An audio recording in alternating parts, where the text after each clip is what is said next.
Hey guys, আমি টুবাই আর তোমরা দেখছো মৌসম টুবাই। তো অনেক দিন পরেই ভিডিওটা নিয়ে এলাম। ভিডিওটা বেশ কিছুদিন আগে তুলেছিলাম।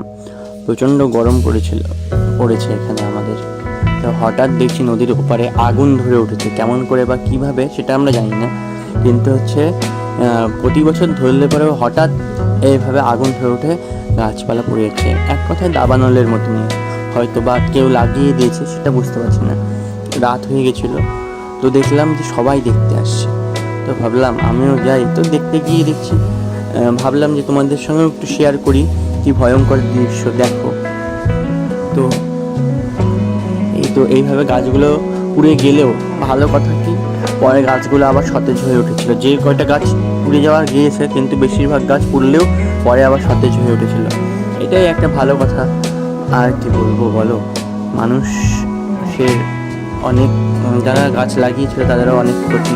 অনেক দিন থেকে ভিডিও দিতে পারিনি, কারণ আমার ফোনটা ভেঙে গিয়েছে। তার জন্য সবার কাছে আমি ক্ষমা চেয়ে নিচ্ছি। চেষ্টা করব আবার নতুন করে ভিডিও দেওয়ার।